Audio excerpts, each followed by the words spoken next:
Okay, so let's say you have the problem that we did in the first probability video, where you have to pick an outfit for the day. You have a green shirt or a red shirt, a skirt, pants, or shorts, or white shoes or blue shoes.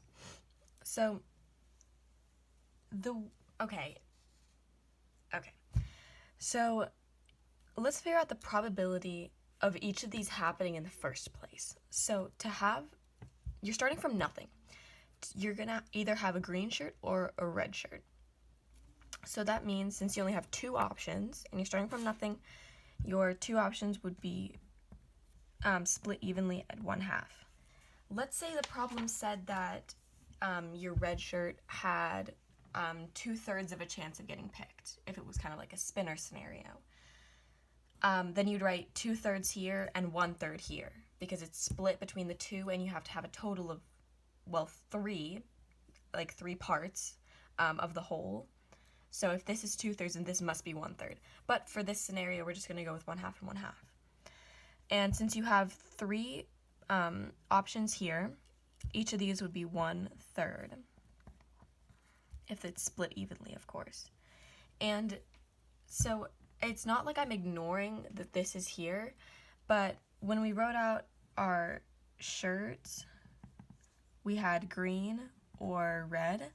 We wrote out our bottoms,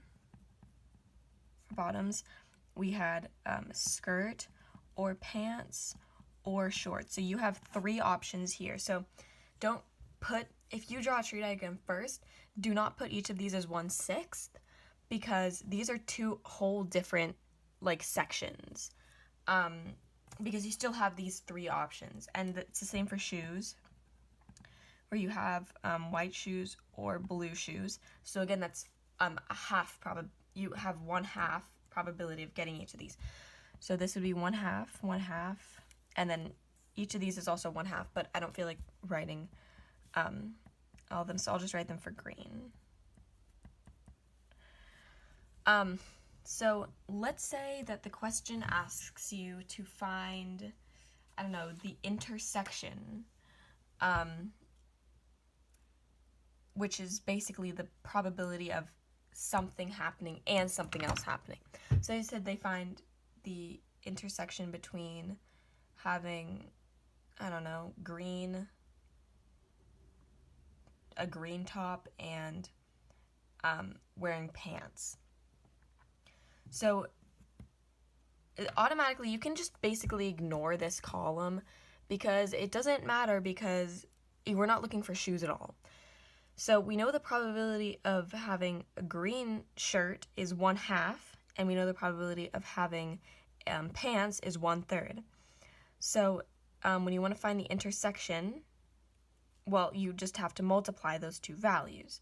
So you would do 1/2 times 1/3 would be the probability of getting a green shirt and pants, which would mean you have 1/6 of a chance of getting green shirt and pants. So solving this problem this way is more of a mathematical way to do it. But you have all of your possibilities listed right here. If you wanted to figure out the true possibility of getting that without using math, since you have everything listed out right here, well, you can just count how many times it can happen. So you'd go to green, and you go to pants. So you can still ignore this column, because you don't need it at all. So you're only looking up to this many, because this has nothing to do with anything, really. So if you have a green shirt, and you have pants, well, that doesn't count for this one too. If you're counting how many times it happens, it wouldn't count here, because that's a red shirt and and pants. So if you're counting how many times something happens, then you would say, okay, it doesn't happen here. It happens once here, so you keep a tally of 1. It doesn't happen here, doesn't happen here, doesn't happen here, doesn't happen here. Well, so then it only happens one time. Well, how many choices are there? So since you're only since you're ignoring this column and you're only going up to here, there's 1, 2, 3, 4, 5, 6 possibilities. And it's one time out of those 6 choices. So that would be 1/6 of a chance, which confirms our answer right here. Now, let's say you had something where you wanted to find the probability of a red shirt and white shoes. Then it's a little bit different because you can't ignore this column. And you also can't ignore the middle column because it has to do with this problem. So, for example, you couldn't say, okay, I have a red shirt, and then I have a skirt, and I have white shoes. And then you count how many possibilities, and you say, that's it. Well, no, because you're ignoring that these two also have a probability of getting white shoes. You don't care about, what type of bottoms you're going to wear, but you still have to take that into consideration when saying you're going to have white shoes. So if you have a red shirt and you have these 3 possibilities, you have to count how many times you're going to get those white shoes. So you're going to get it 1, 2, 3 times.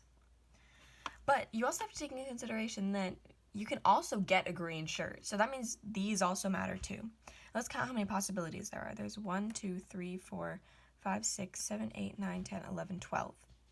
There's 12 choices total, and we said that this one, and this one matter because you get the correct combination. So that's 3 out of 12. 3 out of 12 chance, which is the same as 1/4 chance.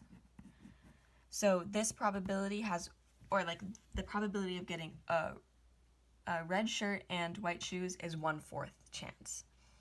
So you have to be pretty careful when you're using a tree diagram like this. It's much easier to use an area model because you already have everything listed out.